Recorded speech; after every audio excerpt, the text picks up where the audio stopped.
Assalamualaikum warahmatullahi wabarakatuh. Perkenalkan, nama saya Dinda Syifa Rahma. Saya Najwa Yunitaura. Kami dari kelas 11 S10. Jadi kami akan membacakan pengertian-pengertian dari Aufklärung dan reformasi gereja. Ya, seperti menjelaskan pengertiannya, faktor-faktornya, dampak, dan juga tokoh-tokohnya.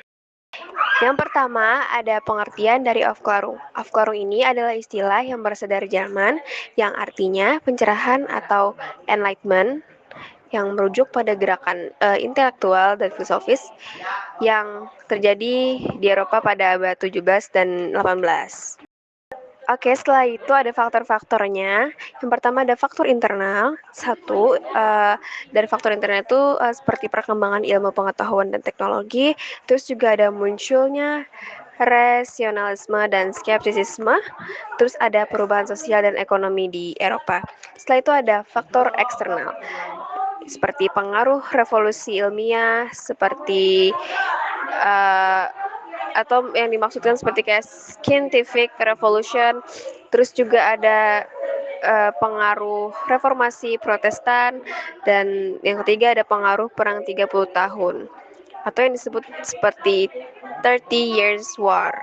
Terus juga ada faktor intelektual, seperti pengaruh filsafat Yunani kuno. Terus ada pengaruh humanisme Renaissance. Yang ketiga juga munculnya konsep-konsep baru seperti akal dan rasionalisme. Yang terakhir ada faktor sosial. Pertama, munculnya kelas menengah yang berpendidikan. Terus yang kedua ada perubahan struktur sosial dan politik di Eropa, dan yang ketiga munculnya organisasi-organisasi intelektual seperti Akademi Ilmu Pengetahuan Prancis. Setelah itu ada dampak dari Aufklärung. Ada dampak positif dan ada dampak negatif. Nah, yang pertama ada dampak positif dulu, seperti munculnya demokrasi, hak asasi manusia. Terus juga ada perkembangan ilmu pengetahuan dan teknologi. Terus ada meningkatnya kesadaran dan kritik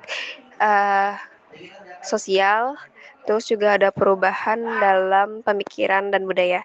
Sedangkan dampak negatifnya itu seperti munculnya konflik antara agama dan rasionalisme. Terus juga ada penindasan terhadap kelompok minoritas. Ketiga ada meningkatnya ketidaksetaraan sosial dan ekonomi. Dan yang keempat, perubahan nilai-nilai tradisional dan budaya.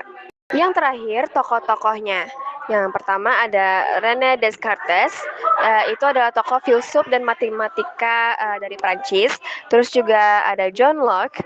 Itu filsuf Inggris, pemikir tentang hak asasi manusia. Terus yang ketiga ada tokoh Voltaire. Itu tokoh penulis dan filsuf Prancis, juga kritikus agama dan absolutisme. Reformasi gereja adalah gerakan pada abad ke-16 untuk menentang ajaran Katolik yang dianggap sesat.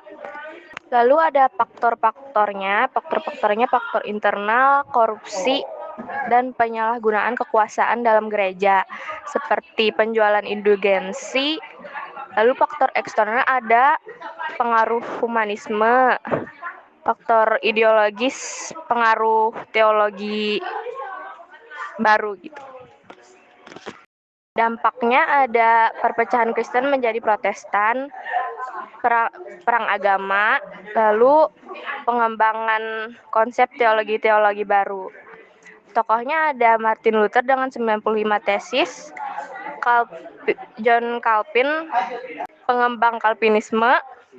Jadi itu tadi pengertian, terus ada faktor-faktor, dampak, dan tokoh-tokoh dari Aufklärung dan reformasi gereja. Ya, sekian dari kami. Wassalamualaikum warahmatullahi wabarakatuh.